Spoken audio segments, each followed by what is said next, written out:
Good morning, afternoon, evening, or night, wherever you are. Hello. It's Joshua. I'm your Smart Life teacher for today. This is English for academic purposes, and we're happy to have you once again. Thank you for being here and in the chat, making so many excellent comments. Good to see everybody. Yeah, music just came on for a minute there. It was because I was preparing little notations for our class today. We have a very special class, and I have some news at the end of the class today for you too. So make sure you stick around for the entirety of the class, and I'll give you a little bit of news at the end. Hola, bonjour, hello, annyeong, Ohio. I'll try to remember hala, all the hellos I can manage. Hello, it's good to see you again too.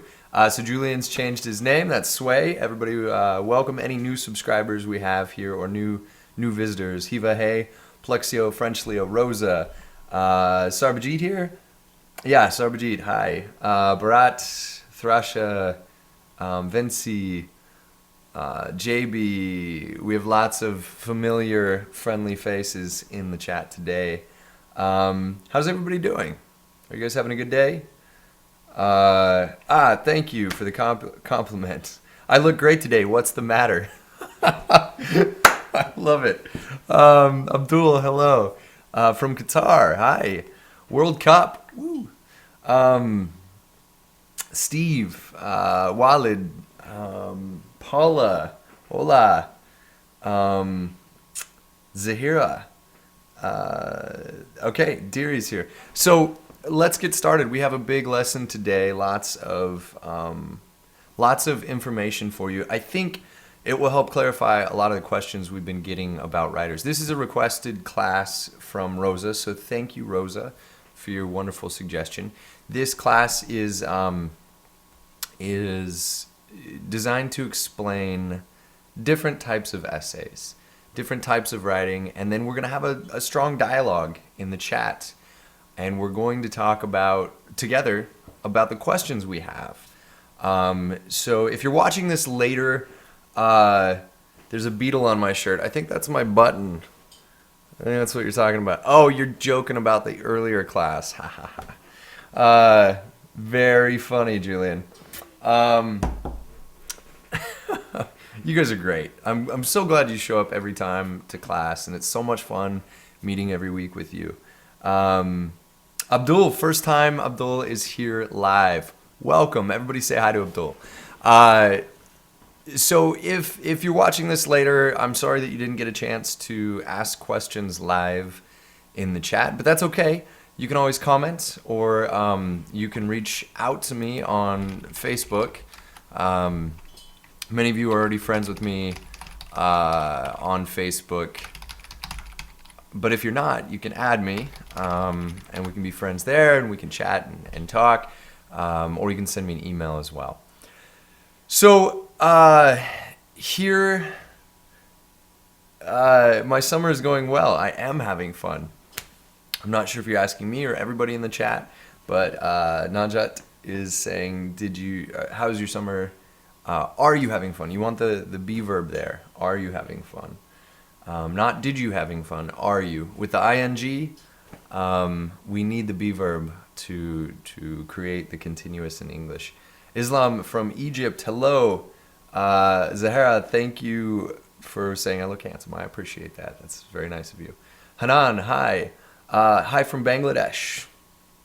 So, Sway's going to sign up for Smart classes. Awesome. Okay, so let me bring up the home screen. Actually, let's go to our lesson page here, and this is of course where there's 103 students, 103,000, almost 104,000 students on Smart. 3,000 teachers, 10,000 lessons, 230 institutions, and you can kind of go around. We are right here in Spokane, this studio for today, and there's locations all over the world, lots of different classes. It's super great. You can go into this page, smartenglish.com/smart/live, or /live goes the same place. And you can see our teachers, the wonderful Sean, Karim, there's Neil and I. But check that out if you want. I'm going to paste this link in the chat. Here's my Facebook page. So it's facebook.com/Mr. Joshua Porter, Mr. Joshua Porter. So you can befriend me there. This was a paint night I went to the other day. That's my girlfriend Amy and me. A lot of fun. You go and they serve you beer or wine if you want, but you just get to paint kind of your version of a masterpiece. We did Van Gogh, so that was fun. Starry Night, maybe you've seen it. Anyway, feel free to add me on there if you want. And let's get back to the lesson. So, and I'm going to take attendance really quick for our Smrt Live audience here. So, bam. Okay, 100% attendance. Good job, everybody. So this lesson is for Rosa. Like I said, it was her suggestion, and I'm happy to always take suggestions from students about what we learn. I think that's important. And I think it's important because you know most what you need to learn or want to learn. And it's important to reflect and sort of self-analyze and say, okay, I'm great in English when it comes to chatting when I play Minecraft online. But when it comes to academic vocabulary, I feel like I need more. So you practice in those realms. You practice more academic vocabulary. I will receive 50 friend requests today. I hope so. That's awesome. That works well. Such a funny pic. Yeah, I can share my email as well. I'll tell you this. I'll share my email at the end of class. Okay? So I'll share my email at the end of class. Hello, everybody. Okay, so we still have people coming into the chat, which is good. Glad to have everybody here. So, long story short, Rosa said, let's do a lesson on different writing types, different writing styles within academics, so essays.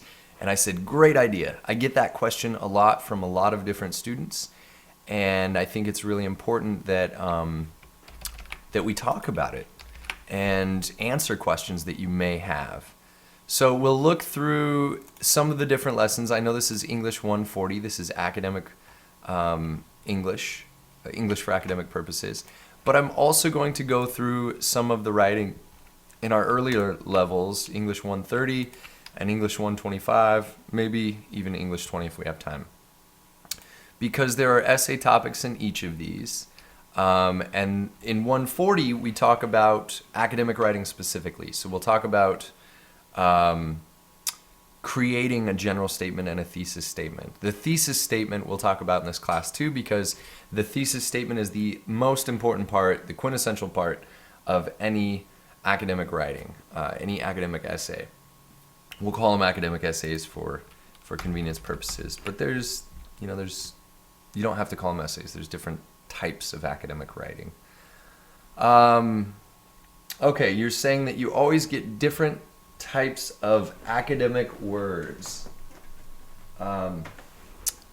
Different types of academic words. What do you mean by, so different types, different maybe difficulties with academic words? What are your difficulties with academic words? Kind of give me more information for your question there.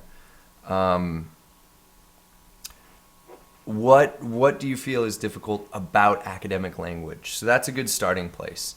In academic writing, we use academic language. So what do you find difficult about academic language? Like, do we know what academic language is? It's normal English. It's nothing very, very different than normal conversational English, except that we don't use we don't use all idioms, we don't use slang, we don't use shorthand or shortcuts. We use lengthier sentences usually. Our sentences are a little bit longer. Our words are chosen very carefully. When you're conversing with a friend, you just want them to get your main idea as quickly as possible, usually, because there's a lot of stuff going on. It's a conversation, maybe with multiple people.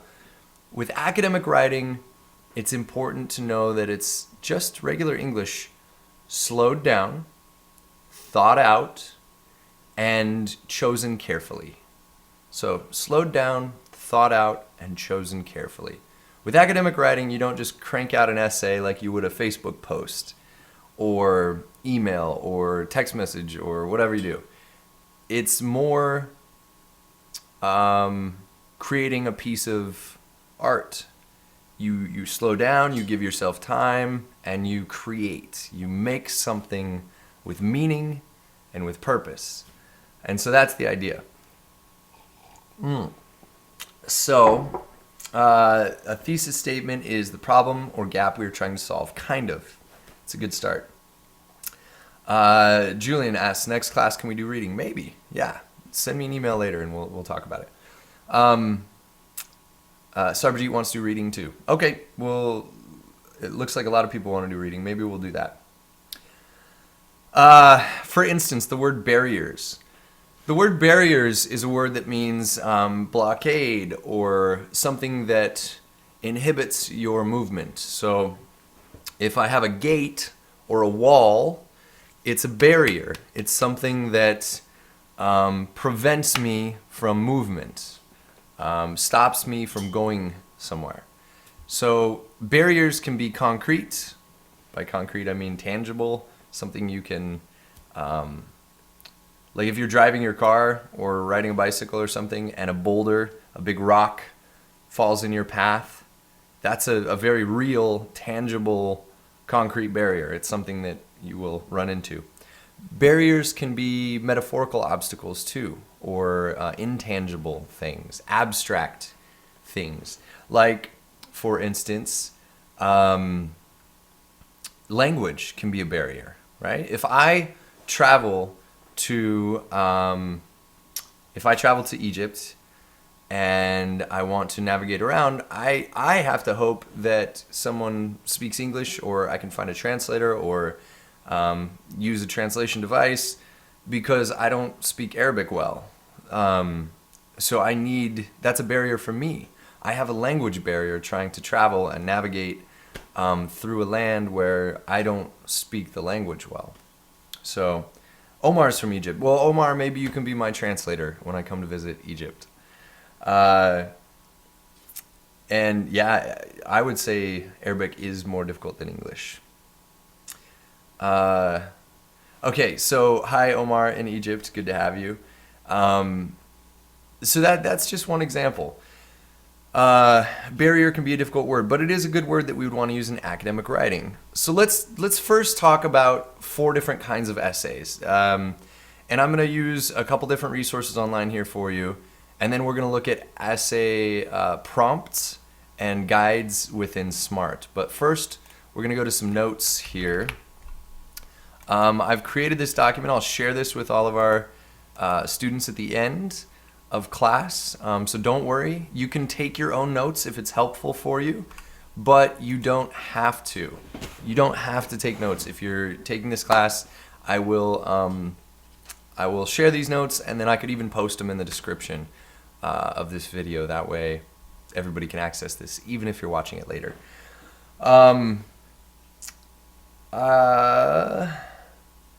Just catching up with the chat, making sure I'm answering everybody's questions. Steve. So Steve, we're talking about different types of essays. Is it correct to say I usually go to the cinema only once a quarter? That is a grammatically correct sentence, yes, Pluxio. Cinema. In English, in America, we usually say movies. I usually only go to the movies once a quarter. I usually go to the cinema only once a quarter. Only is an adverb that adverbs can be placed pretty liberally in sentences. You can be creative and put them kind of anywhere. I usually go to the cinema only once a quarter. So you could move that around. When I spoke the sentence earlier, I moved it to a different place, but it's up to you. Hello from Mongolia. Good to have you. When I work on policies or official documents for NGOs, I mostly face challenges finding proper words. So this is a good class for you. We can help boost your vocabulary. All right. Writing a narrative essay. So yeah, Noreen. Hi, Noreen. Thank you for your comment. You wrote a narrative essay. We're going to talk about those. Let's talk about 4 types, okay? So 4 types of essays. The first one is an expository essay. Expository. So I just wrote little notes here. An expository essay is an essay where you investigate, you evaluate, you build, and then you clearly argue. So you learn about a subject, you discover information about that subject, you evaluate it. Evaluate is kind of like to quantify value, to decide a qualitative measure on the subject matter. So let's say, for example, someone is developing a new renewable energy, okay? An alternative to fossil fuels. So you're going to investigate this subject, this idea. For example, in Sandpoint, Idaho, a location near where I am right now, there is a company called Solar Roadways, and they've been trying to develop a technology where you can drive on solar panels, and it will be used for roads, which are already there, of course, right? It's a great idea. But of course, with any business, it's difficult, and renewable energy businesses are difficult. So in research and development, you run into problems. So if you're writing about this, if you're a journalist, or if you're a biologist or an engineer, and you want to explore this idea and write an expository essay on it, you're going to investigate it, do your research, look into it, evaluate it, say, oh, this idea really has potential. It's a great idea, or whatever conclusion you come to, and then build your story, build your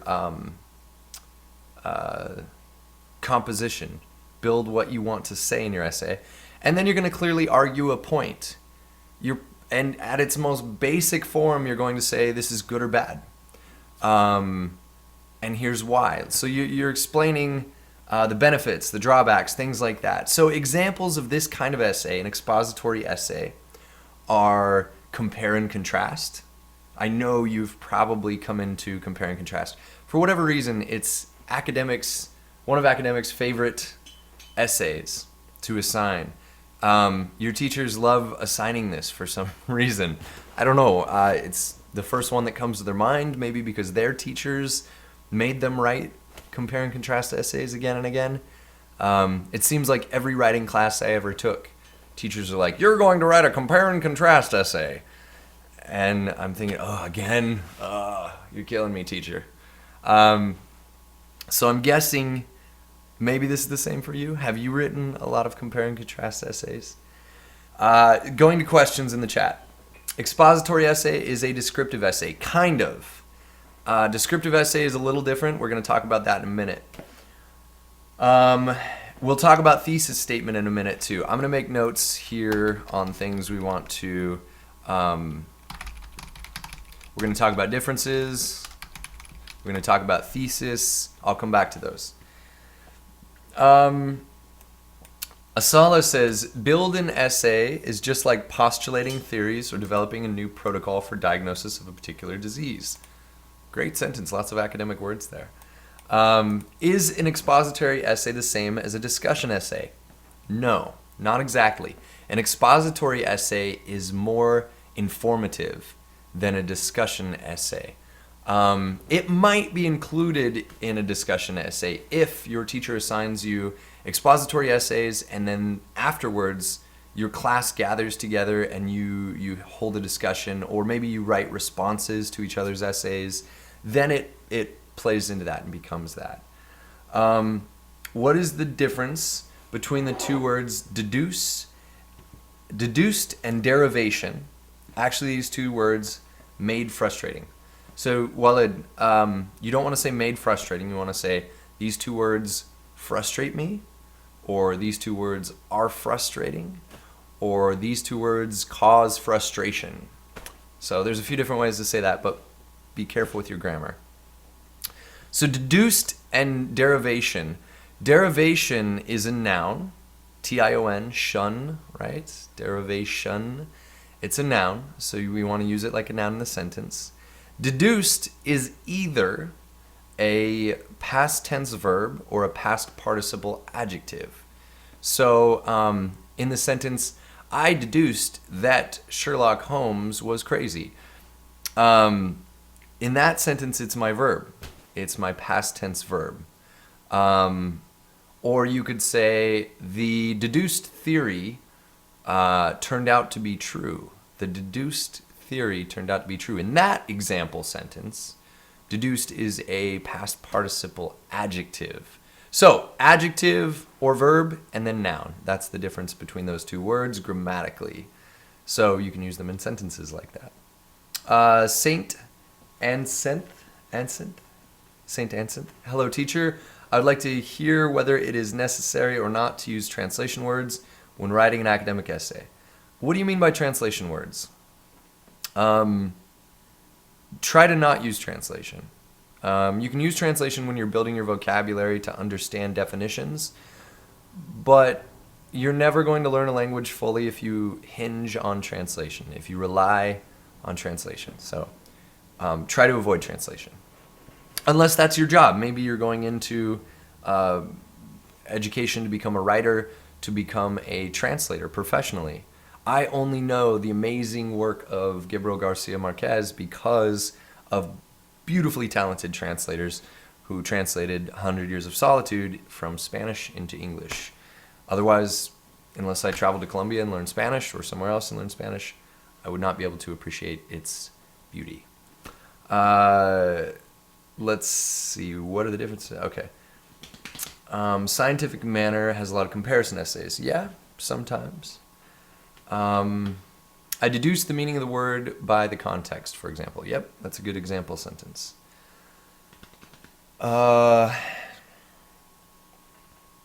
Okay, so writing styles. Yeah, we'll talk about writing styles a little bit. Oh, transition words. Oh, I'm sorry.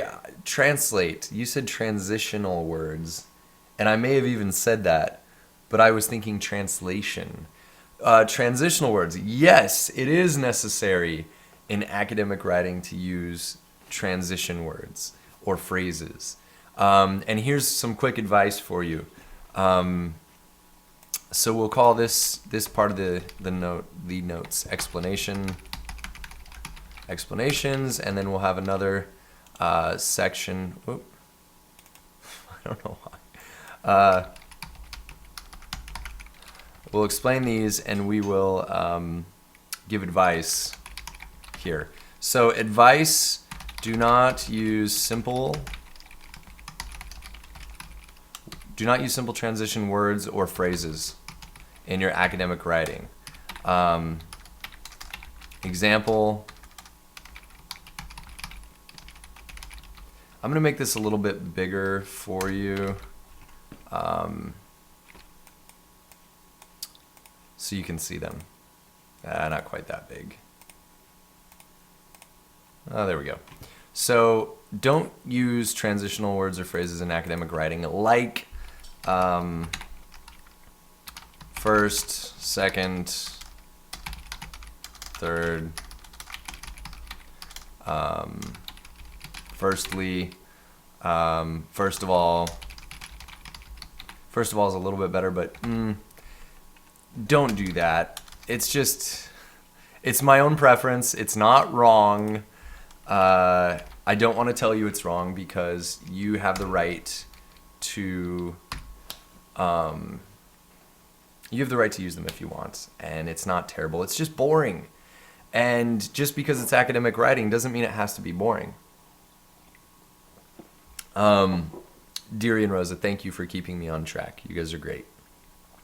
Transition words are designed to link topics in your essay together. They're designed to develop cohesion and continuity of your essay. So you want your writing to be connected together. You don't want to be talking about solar roadways, solar roadways, solar roadways, I like chickens, solar roadways, solar roadways. You got to transition that in there. So you got to, even if you're being funny or talking about a different topic, you have to say, why did the chicken cross the road? Because it was a solar roadway and they're awesome. That's very casual, and you wouldn't really want to say that in academic writing, probably. But you have to link your information, and if you cannot link your information, it seems disjointed, and it just doesn't work. We want to connect our information so that our reader can follow, can understand, and so that we can academically argue our idea. So, thanks, Sway. I appreciate that. Thanks, Julian. Our instructor told us that when we write our paper, the last sentence of our second paragraph in the introduction part has to be the title of your paper. Is that standard?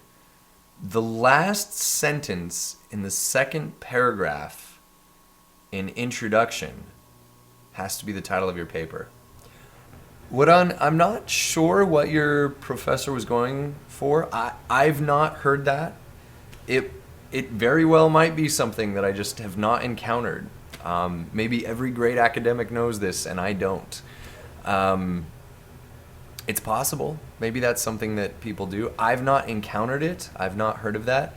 It might be a nuance of your instructor. They may have just developed that themselves and they say, here's a good way to find titles. I know that I struggle creating titles, so maybe that's a class I missed in college, and that was the day everybody learned how to do a title correctly.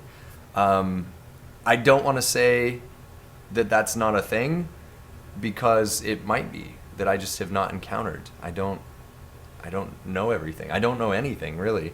I have very limited information. The most important thing I know is that I don't know anything.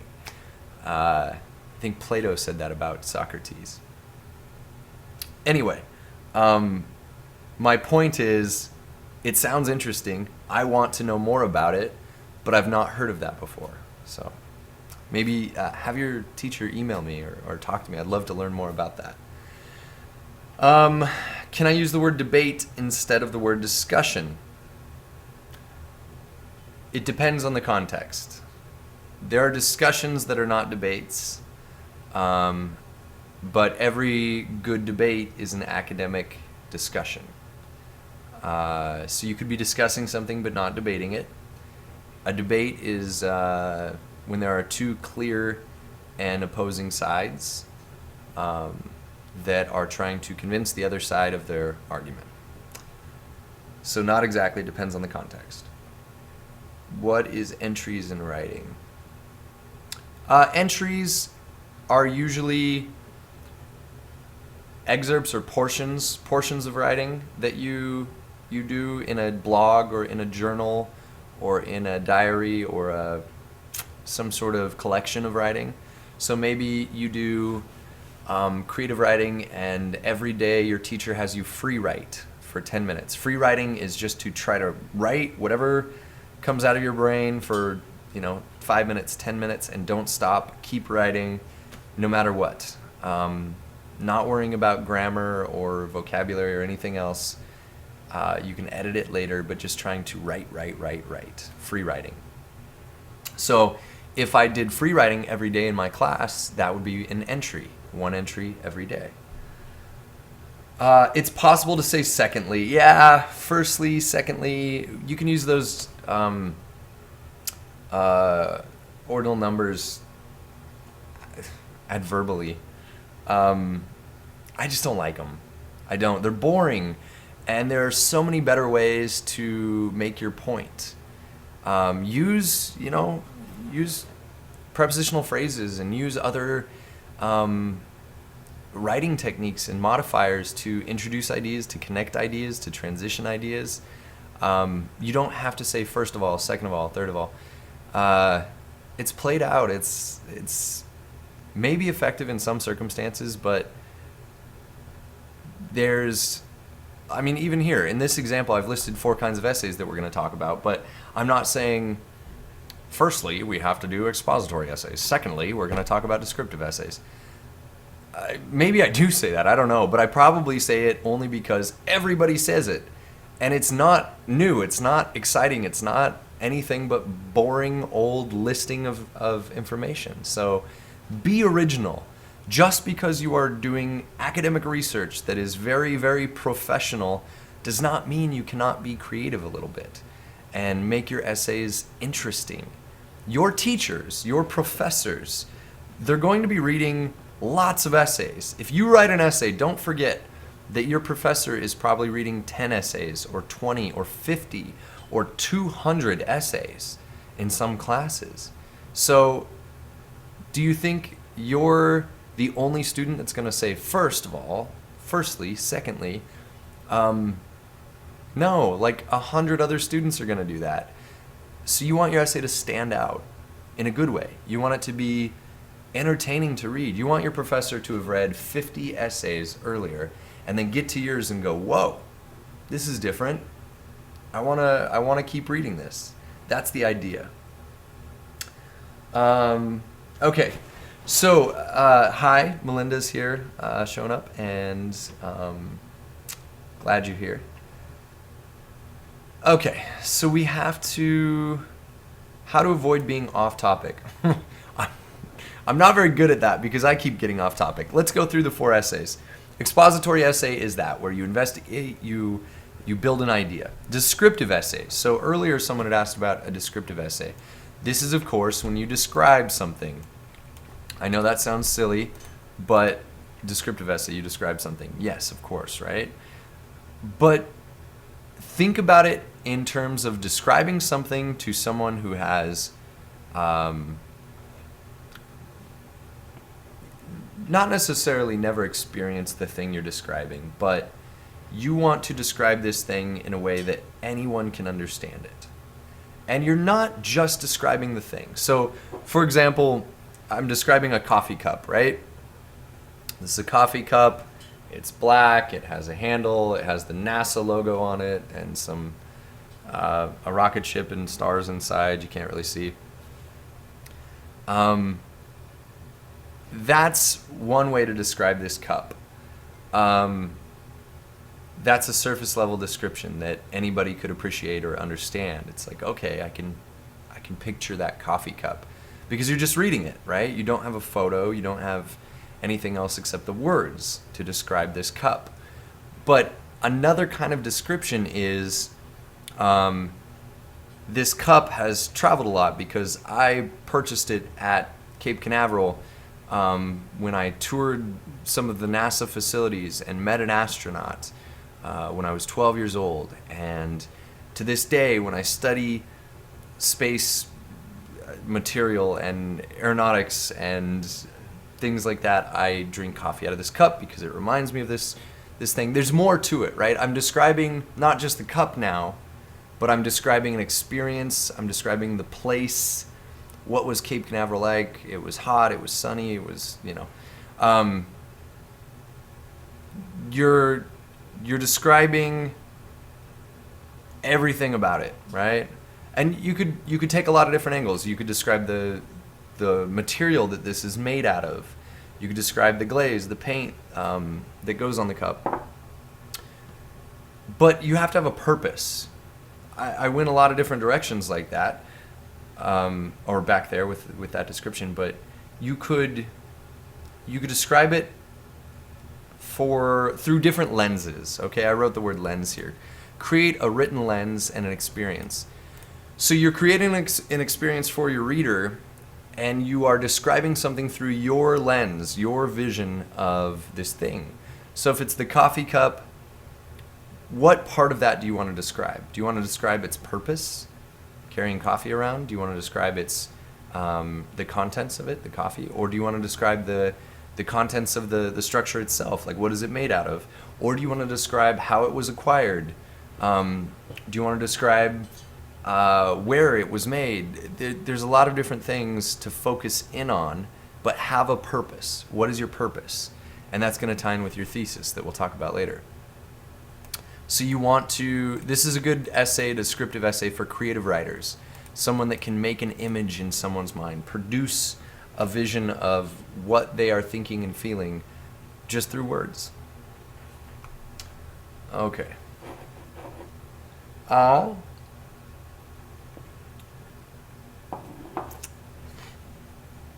Okay. Describe is to say the facts.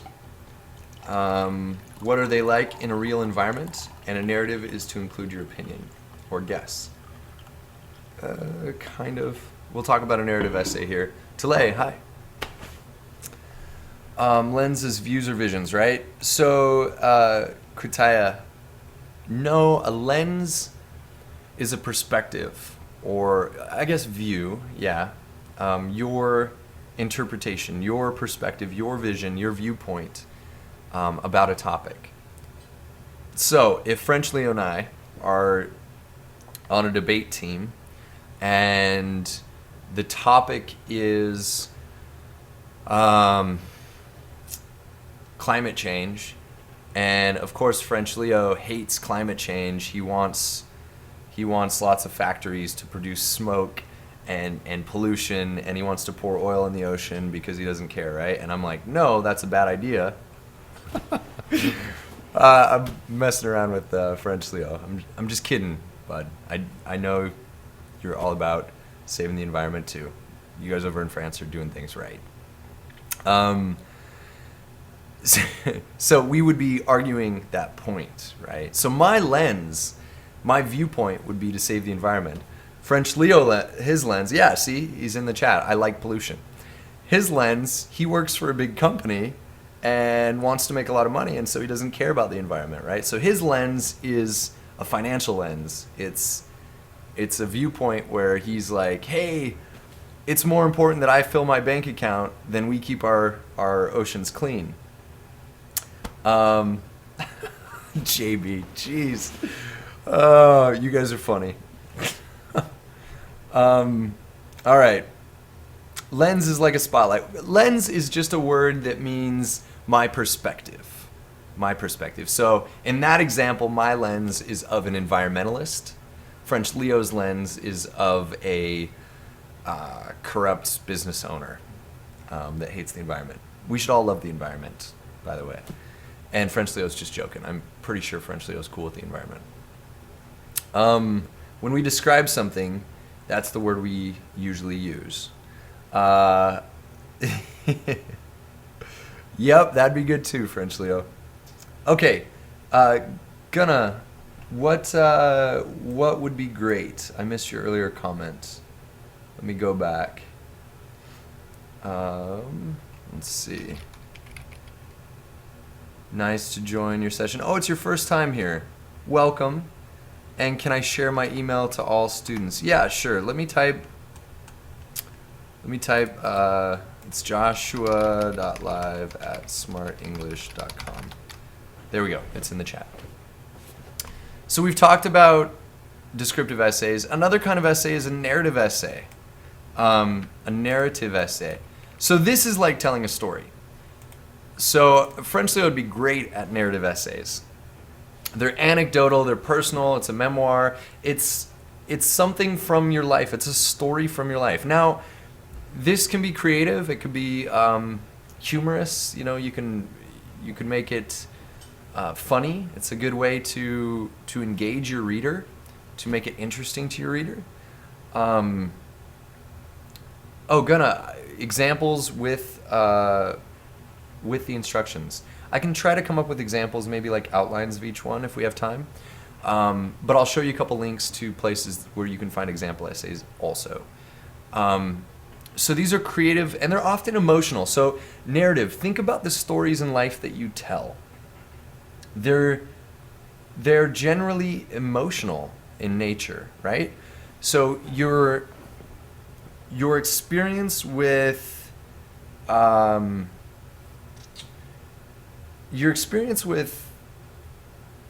telling a story is probably such that they're big events, right? They're things that made you feel extremely happy or frightened or sad or excited. So the things that stick out in our minds are often these emotionally charged experiences. When you can write a narrative essay about that is after the experience is over, and you can bring logic into it and sort of paint the picture for somebody else. So Vinci is saying, I had exams, and when we had to write an essay, the professor wanted us to be concrete. Not just thoughts or opinions, but shapes, sizes, colors. Yes, your professor's right. You should be descriptive in a way that is tangible in the mind, right? Something that you can really hold on to. You need to be concrete in your writing. It can't be all just ideas up in the air. You have to have something to attach those ideas to, an anchor to bring those ideas down to earth and say, this is real. Even when you talk about emotions and things like that, you need to bring it down to real experiences. So your narrative essay might tell a moment about being really happy, but you're not describing the happiness. You're letting your reader experience the happiness through your good descriptions. Does that make sense? Please answer my question. Could there be an article or phrase in an essay? What kind of article do you mean? Like the part of speech? Yes, there are articles and phrases in an essay. If you're talking about an article like another written work, yes, you can quote parts of articles, but that's a matter of stylistics, APA, Chicago, MLA, whatever your requirements might be. I think he wanted your writing to be visual. When you write, you can picture it in your head. Yeah, your professor wanted your writing to be something that you can picture in your mind, something that you can understand. It'd be great if you can show an example. Yes, okay.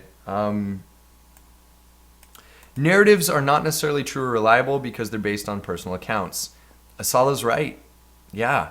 Narrative essays, memoirs, these things are based on your memory, and your memory is flawed. Our memories are not even as good as we think they are. The way we remember stuff is almost always augmented or fanciful in comparison to what actually happens, right? There's tons of psychological experiments about this. You can look it up, do your research. But yeah, our memory is so flawed for the most part. So narrative essays are not necessarily the most factual essays, but they're creative and often emotional and fun to read sometimes. The last part is argumentative essays, and this is especially important, and I want to give this information to Rosa to help other students as well understand this, because I think in many classes ago, you'd asked me about the difference between these argumentative essays and expository essays. Because when you remember, an expository essay, you investigate, evaluate, you build your idea, and then you clearly argue academically some sort of point. Is it good? Is it bad? What's the cause? What's the effect? What's the analysis, etc.? What is the result of your compare and contrast? In argumentative essay here, we investigate a topic, we research verifiable and credible sources, and we argue intelligently. The reason I wrote it this way is because the description for an argumentative essay is almost the same as an expository essay. You research, you find information, you evaluate it, you write about it. You could pretty much write the same description for either. The difference is an expository essay is much shorter generally and not as intensive in your research.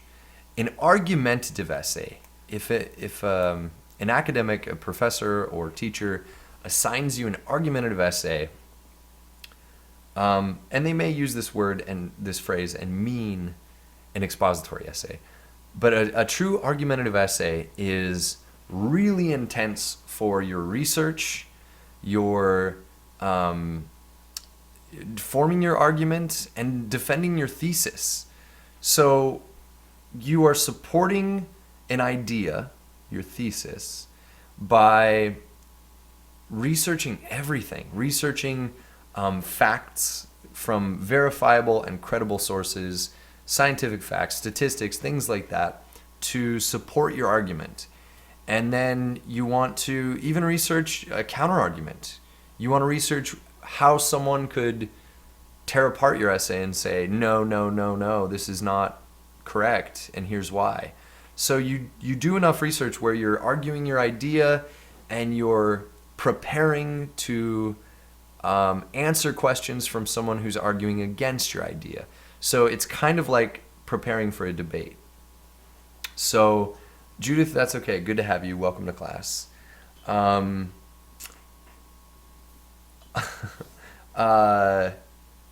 So that's the difference. An argumentative essay is a much more in-depth, researched idea. Research. In all of your academic essays, there should be a certain amount of research. Even in a narrative essay, you're going to research your memories, and you might go back and look at old Facebook photos from a time where the story happened, or you may ask friends and family, what do you remember about this event in my life? What happened from your account, your lens? Building one's case. Yeah, Sway. Yeah. So you build one's case. Or JB. You're not necessarily, Rosa, trying to convince someone to change their point of view. If that happens, great, because that means you did a good job.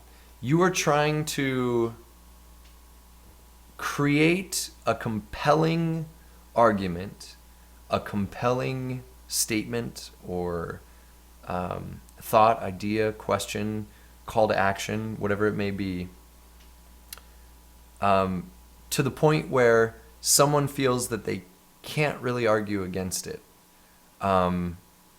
So it's not a persuasive essay. A persuasive essay would be more expository. An argumentative essay is proving a point. Think about it as a scientific proof, right? You run an experiment, you test your experiment, you open up the experiment to other scientists so that they can repeat it, sharing your data, and then they can get the same results, and they can come back to you and be like, yep, that's true, that's a real thing. That's what you should think of an argumentative essay as. For example, there's a solar eclipse this Monday. It's happening in North America, so it may not happen in your part of the world. There will be others, though. They happen every couple of years. You'll have a chance to see a solar eclipse at some point. But it's predicted by science. Scientists can take that information and say, hey, there is going to be a solar eclipse on Monday. Here's why I think this. Here's the information. You check it out. And then those other scientists will come around and look at it and say, oh, yes, I agree. There's going to be a solar eclipse. And you might get one crazy scientist that's like, I don't believe you. The earth is flat, blah, blah, blah. And Monday will happen and the solar eclipse will happen. And that one scientist will have to look foolish. And the other two will say, yeah, we told you, here's the data, here's what happened. That's the scientific method, right? You collect information to understand the world, and then you offer that information up to everybody else to critique and look at and explore and build on, and then we all get a little bit smarter. And nobody really argues that there's a solar eclipse on Monday. I was joking when I said that earlier. It's not something that's really argued against. But it's interesting that climate change and global warming is something that scientists agree on.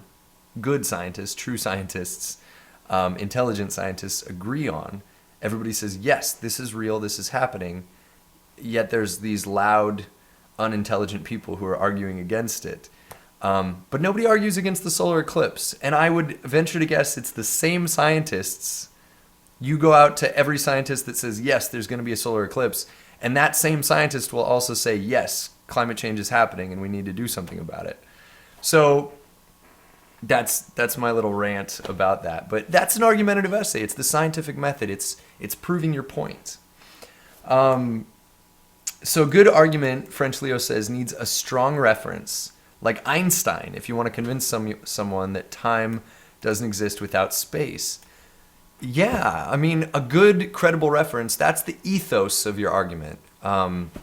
Logos, ethos, and pathos are three elements of rhetoric. And rhetoric is what you use in an argumentative essay. Logos is logic, so this is presenting the facts and evidence. It's the strongest element of an argumentative essay. Ethos is sort of the credibility.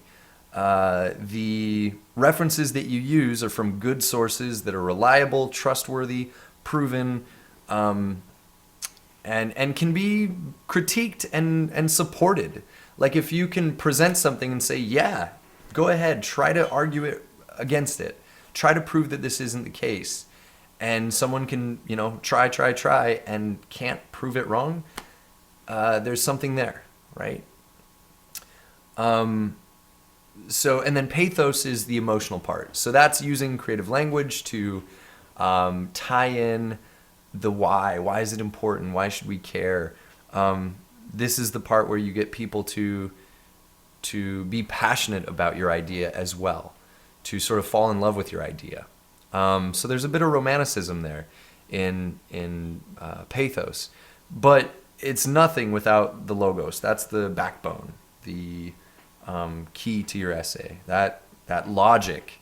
It has to be logical. It has to be rational, make sense, and be something that people can verify. Okay.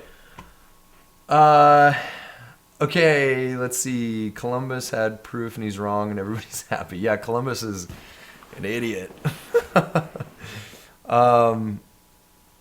There's a whole lot of factors there. There's sociology and history, and it's a whole dark woven web of a lot of different stuff. But that's more philosophy and history. We're going to stick to English today. So normal essays have a conclusion part, but my doubt is how do we conclude these essays? Do we give suggestions or do we rely on the topic given? So St. Ansinth, you should conclude your essay essentially by restating your thesis, summarize your main points, restate your thesis, and then end with your big idea. Your big idea could be sort of answering your thesis or a call to action. You want your audience to do something. It could be to prove a point, to sort of hammer in, this is what you should believe or think or do. There's a lot of different ways. It depends on the essay. Okay, semicolon or commas, Greek names. I have a question. If I have to compare, taking into consideration I've been learning English for 2 years, if I have to compare with an English baby, taking into consideration that I've been learning English for 2 years, how old might I be? A grammatical structure like how old might I be? Oh, you said BI. It's how old might I be? Question word order, right? Inversion. I don't know if I could estimate your age from a couple sentences, Vinci. I think your grammar and your vocabulary is, high school English, college English, going into college, like freshman year. So that would make you, 18. So that's good. But that's just based on a few, dialogues in our chat. So I'm not sure. Okay. Let's look at some sources that you can use as resources. So I pulled these 4 types of essays. I tried to change the descriptions and simplify them a little, but from the OWL, Purdue Online Writing Lab. This is a great writing resource. It's one of my favorites.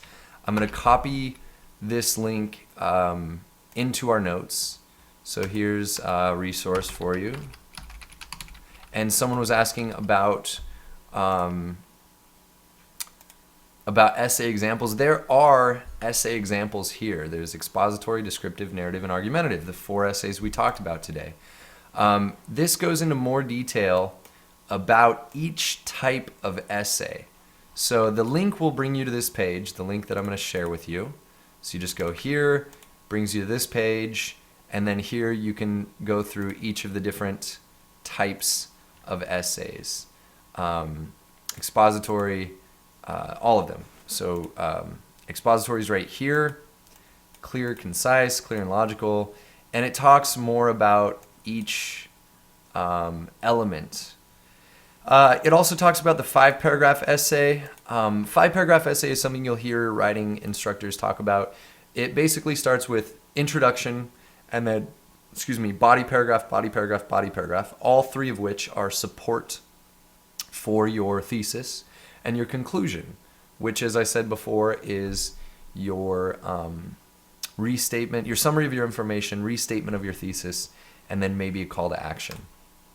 Your descriptive essay, here's more information on it, and a little bit of advice that they give you.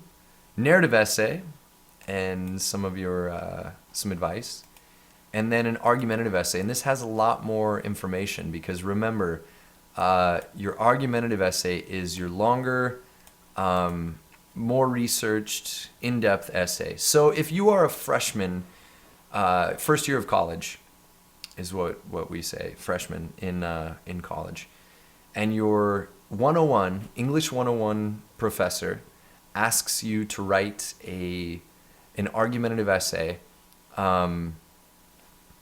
it might be your final project or your midterm project. So they want you to take the time, take several weeks and research and study, go to the library, cite your sources, use APA format, that sort of thing.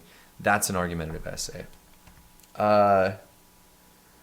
Okay, you're welcome very much, Vinci. I'm glad that helped. All right. You're welcome for the link.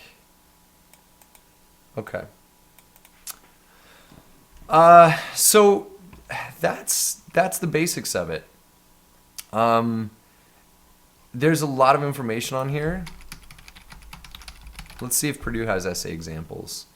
Here's MLA sample paper, paraphrasing APA sample paper. I'll try to find. They have a great section on developing outline. So there's a lot of stuff on here. I'm sure there's example papers somewhere.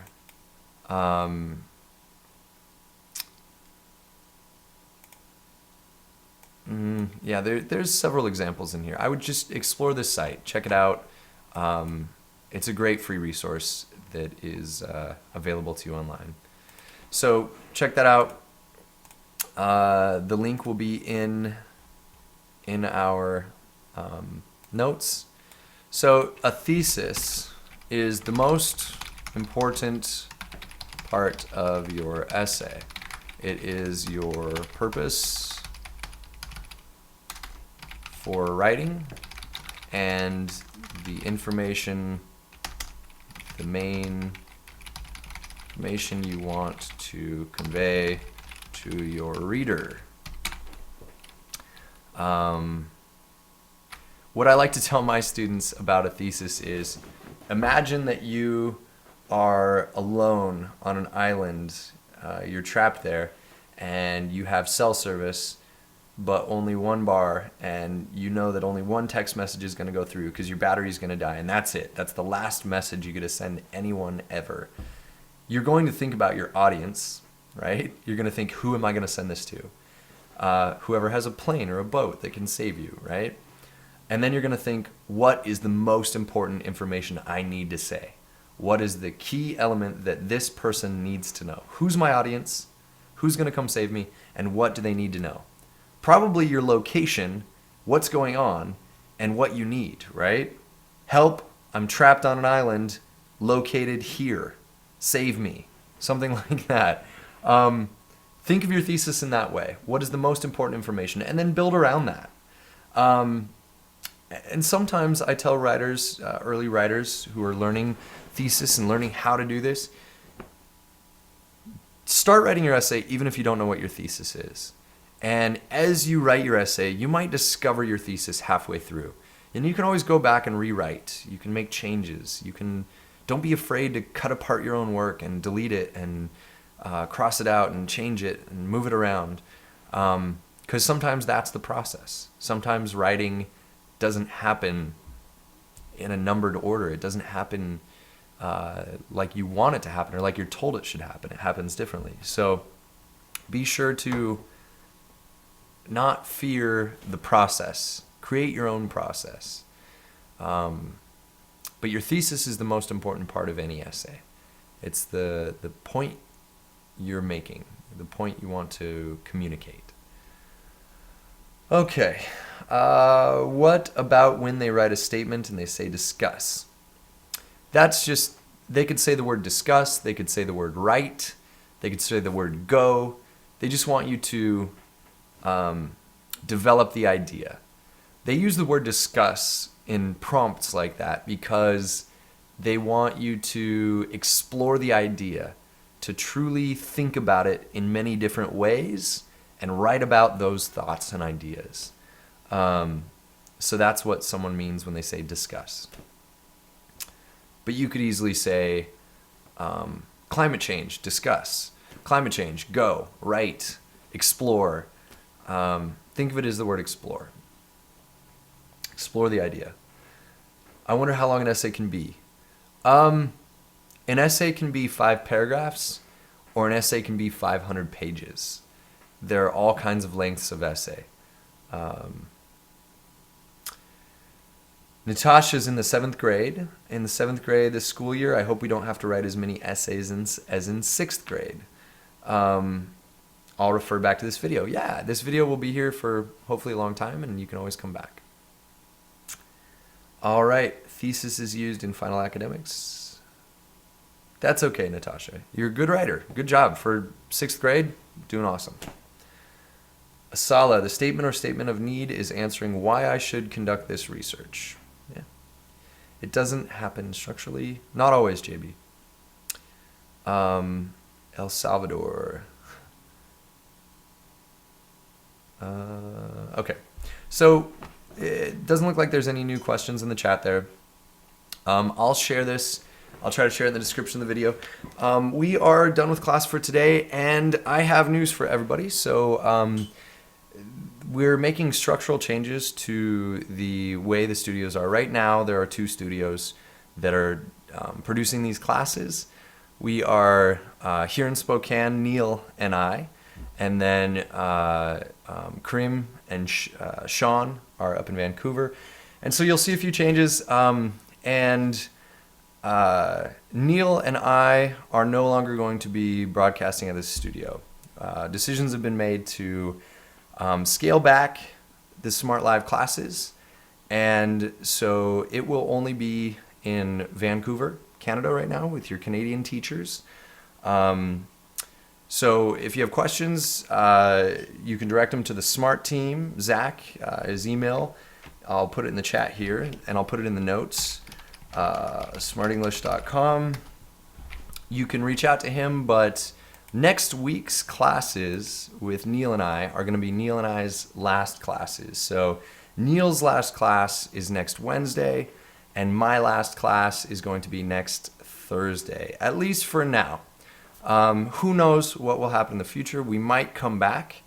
And I think I will still, for fun, just do certain little videos on my Facebook page. So I encourage everybody to add me here. Once again, it's facebook.com/Mr. Joshua Porter. So check that out. I'm not leaving you all. I am just transitioning into a different structure where I'm not going to be doing the live classes, and Sean will still be there as far as I know, and Kareem will still be there. But like I said, you can reach out to me on Facebook. Amal, thank you. That's very nice. And if you have any questions, reach out to Zach. He'll have the most updated information for you. But the decisions were made in Canada to scale back to just the Vancouver studio, which is a beautiful studio in a beautiful city. And your Smart Life teachers are incredible and amazing. Sean's so brilliant. So check out his class. Go to his class and go to Kareem's class. He's a pretty fun, energetic guy as well. So don't worry. I will be here next week, and happy to chat with you guys. I'll still be correcting your homework this week, which your homework for this week is to try one of these essay types. I want to see if you're one of the premium subscribers, if you're in my class, try one of these essay types. I'd like you to write an expository essay, descriptive essay, a narrative essay, or an argumentative essay, or share one that you've already done if you have an argumentative essay. Because again, this one takes a lot of research. So if you already have one that you've written and you just want feedback on it, go ahead and share that with me. If you want to create your own, I recommend doing one of these first three: an expository, a descriptive, or a narrative essay. Okay. Della wants to slap me. I'm sorry. Why do you want to slap me? So that's your homework for this week. I'm going to share this link with you. Actually, I can do that right now in the chat. How about that? Let me change this to anyone with the link can view it. And bam. Okay. Oh, Dila wants to slap Julian. Oh, okay. Well, don't slap each other. Come on. Don't be violent. Peaceful, everybody. Peace, okay? So there's the link in the chat. I will also email this to premium subscribers. We already got somebody showing up, 2 showing up. It's awesome. So you can check out the essay notes. You can also, excellent. I'm glad you guys are already viewing the notes here. You guys are great. You can also ask questions through email. Again, my email, here's my Facebook link. I'll put it in the notes here. And then my email is joshua.live@smartenglish.com. So check that out, okay? Let's see. Actually, and I'm not sure if that email will be active, so you can reach out to me, mrjoshuaporter@gmail.com also. So either one. I hope everybody has oh, you're very welcome. I hope everybody has a great day. I'm going to be back next week, so don't worry. We're going to do a reading class by request of Rosa and Sarbajit, and who else asked for that? Somebody else asked for a reading class. But you guys ask, and you'll get it. I want to give you guys the lessons that you want, you need, that will help you become better English speakers every single day. So you are so welcome. You're not going to be orphans. You're going to be left with Sean and Kareem, who are amazing teachers. And you guys are going to have beginning of Smrt. You guys are going to have some amazing teachers. You're still going to have amazing classes and access to the curricula. Just email Zach for updated information. And yeah, I'm sad. I'm sorry to see the studio go here in Spokane. And but I'm also very grateful that the good people up in Canada are going to take care of you. And I'm still here too. I'm not going away forever. You can still reach out to me. You have my email. You have my Facebook. So I'm still going to be in contact. You can still reach out to me. But have a great day, everybody. We will be back next week for our last 2 classes. Neil on Wednesday, same time, regular time, and me on Thursday, regular time. And those will be our final classes on Smrt Live for now. Like I said, you never know what the future will bring. So if you have questions, just reach out to Zach or any of the team up in Canada. And I'm available via email as well. So yes, everybody have a great day, and I will chat with you later, okay? Thanks so much. Bye-bye.